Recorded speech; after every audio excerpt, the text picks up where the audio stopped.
എന്റെ അമ്മൂമ്മനെ കളിയാക്കിയാലും മനസ്സിലാവൂലേ? ഇത്രയും പ്രായമായില്ലേ? വല്ല രാമായണം ഒക്കെ വായിച്ച് വീട്ടിലിരിക്കേണ്ട നേരത്ത് അമ്മൂമ്മ പ്രസിഡന്റ് ആവാൻ നടക്കുന്നു. ലച്ചു, നിനക്ക് എന്തെങ്കിലും കഴിവുണ്ടോ? നിനക്ക് കലാപരമായിട്ടുള്ള കഴിവുണ്ടോ? നിന്നെ സമൂഹത്തിൽ 4 പേർ അറിയുന്നുണ്ടോ? നീ എന്തിനാ ജീവിക്കുന്നത്? നിന്നെ ഈ ലോകത്ത് ആരെങ്കിലും അറിയപ്പെടുന്നുണ്ടോ? നിന്നെ ഈ സമൂഹത്തിൽ ആരും അറിയപ്പെടാതെ പോകും.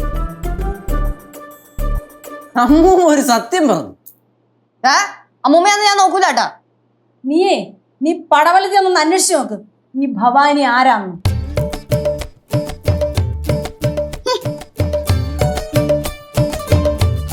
പൊട്ട് ചേച്ചി പൊട്ട് കരണ്ട കേട്ടാ. പൊട്ട്. അയ്യോ ഇല്ലേച്ചി ഒരു കുഴപ്പമില്ല. പിന്നെ ഞാൻ എന്തിനും കൂടെ ഉണ്ടാവുമല്ലോ. ഒരു പ്രശ്നമില്ല, ഞാൻ ഇവിടെ വീട്ടിൽ തന്നെ ഉണ്ടാവും. പിന്നെ നേരത്തെ ചേച്ചി വന്നപ്പോഴത്തേക്കും കാണാൻ പറ്റില്ല, ഞാൻ ഇച്ചിരി തിരക്കിലായിരുന്നു. ശരി സവിത ചേച്ചി, ഓക്കെ ശരി. ചേച്ചി നിങ്ങളൊക്കെ എന്താ പറഞ്ഞേ? എനിക്ക് കഴിവില്ലെന്നല്ലേ? അത് അമ്മൂമ്മ ചുമ്മാ പറഞ്ഞല്ലേ ചേച്ചി, അത് വിട്ടില്ലേ ചേച്ചി? ഞാനത് വിട്ടാടാ. ഈ ഒരു കോളോടെ ഞാൻ എല്ലാം ചേച്ചി എന്തോ അർത്ഥം വെച്ച് സംസാരിക്കും പോലെ.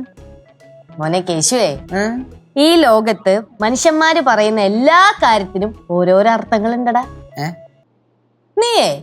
നീ യുദ്ധം കണ്ടിട്ടുണ്ടോ? അത് ഇവിടെ നടക്കണ യുദ്ധം നമ്മൾ സ്ഥിരം കാണുന്നില്ലേ. ഇനി ഇവിടെ നടക്കാൻ പോകുന്നതാണ് യുദ്ധം. നീ നോക്കിക്കോ, അമ്മൂമ്മയുടെ ഫോൺ ഇപ്പൊ റിങ് അടിക്കും. പോയച്ചു ഇവിടുന്ന് 1 2 3. അമ്മൂമ്മ ഇപ്പൊ വരും. വന്നാ അമ്മൂമ്മ ഇപ്പൊ ഫോൺ അറ്റൻഡ് ചെയ്തു. അറ്റൻഡ് ചെയ്താ? സവിത പറ. ഇപ്പൊ ഭൂകമ്പം വന്ന പോലെ ഒരു ഞെട്ടല് കിട്ടും.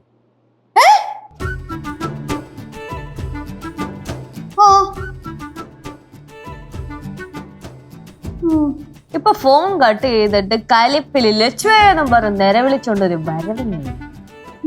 ശരി.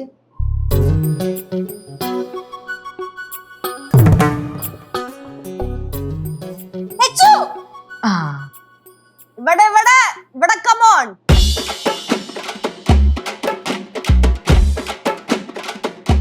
നീ എന്ത് പരിപാടി ലച്ചു കാണിച്ചേ? ഞാൻ എന്ത് പരിപാടി കാണിച്ചു? ഒന്നും അറിയാൻ മേത്തില്ല കുട്ടി. എന്താ അമ്മ പ്രശ്നം? നീ നിന്റെ ചേച്ചിയോട് ചോദിച്ചു നോക്ക്. എന്താ ചേച്ചി പ്രശ്നം? എനിക്കറിയാൻ മേല. അയ്യോ എനിക്കറിയാൻ മേല, ഒന്നും അറിയാൻ വയ്യ. ഈ വർഷത്തെ സ്റ്റേറ്റ് അവാർഡേ നിനക്ക് തന്നെ ഉറപ്പിച്ചു കിട്ടും. എനിക്ക് എന്നെ കിട്ടും, കാരണം എനിക്ക് അതിനുള്ള കഴിവുണ്ട്, ബുദ്ധിയുണ്ട്.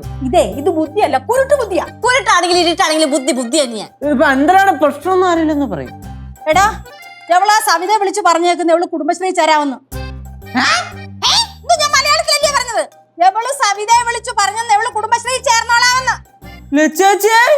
എടാ തിളയ്ക്കുന്ന യുവ രക്തങ്ങൾ മുന്നോട്ട് വന്നോടാ, എന്നാലേ സമൂഹം വളരത്തുള്ളൂ. നീ കുടുംബശ്രീ ചേരുന്ന ഇപ്പൊ തന്നെ വിളിച്ചു പറയലു. പറ്റത്തില്ല, സൗകര്യമില്ല വിളിച്ചു പറയാൻ. സൗദ ചേച്ചി എന്റെ അടുത്ത് സെക്രട്ടറി ആവാന്ന് ചോദിച്ചപ്പോഴേ ഞാൻ അതിന് ഓക്കെയും പറഞ്ഞിട്ടാണ് ഫോൺ കട്ട് ചെയ്തത്. ആ സെക്രട്ടറിയുടെ അടുത്താ പറയണേ. സെക്രട്ടറിയാ? യെസ്. നിങ്ങൾ രണ്ടുപേരും എന്തിനിങ്ങനെ വഴക്കിടുന്നേ? ഒരു കാര്യം ചെയ്യ്, നിങ്ങൾ രണ്ടുപേരും കുടുംബശ്രീയിൽ അങ്ങ് ചേരും. എനിക്ക് കുഴപ്പമില്ല, എനിക്കതൊക്കെ ഓക്കെയാണ്. പക്ഷേ സെക്രട്ടറി പറയുന്ന കാര്യങ്ങൾ പ്രസിഡന്റ് കേൾക്കണ്ട വരും. അയ്യേ, അതിന് മക്കൾക്ക് കുടുംബശ്രീയെ കുറിച്ച് വല്ല അറിയാവോ? മക്കൾക്ക് കുടുംബശ്രീനെ പറ്റി എല്ലാം അറിയാം. സ്ത്രീകളുടെ ഉയർച്ചയ്ക്ക് വേണ്ടിയിട്ടുള്ള പദ്ധതി. കിടക്കുന്ന ചട്ടിങ്കലും. അതെ, ഒരു വീട്ടിൽ നിന്ന് ഒരാൾക്ക് മാത്രമേ മെമ്പർഷിപ്പ് കൊടുക്കത്തുള്ളൂ. അത് മക്കൾക്ക് അറിയാവോ? അതും എനിക്കറിയാം. അത് എന്റെ കഴിവ് കണ്ടിട്ടാണ് അവരെന്നെ ഇങ്ങോട്ട് വന്ന് വിളിച്ചത്. അമ്മൂമ്മേക്കാൾ കൂടുതൽ കഴിവ് എനിക്കുണ്ടെന്ന് അവർക്ക് മനസ്സിലായത് കൊണ്ടാണ് അമ്മൂമ്മനെ ഇങ്ങനെ തട്ടിക്കളഞ്ഞിട്ട് എന്നെ കയറ്റിയത്. ലച്ചു, മക്കള് ചേരുന്നില്ലെന്ന് ഒന്ന് വിളിച്ചു പറ. ഇനി വേണം വീട്ടിൽ വെറുതെ ഇരുന്ന ക്ഷീണമൊക്കെ അങ്ങ് മാറ്റിയെടുക്കാൻ. ഇനിയിപ്പൊ എന്തൊക്കെ ഉത്തരവാദിത്തങ്ങളാണ് അവ തലയിലോട്ട് വരാൻ പോകുന്നത്. കേശു, ഇനി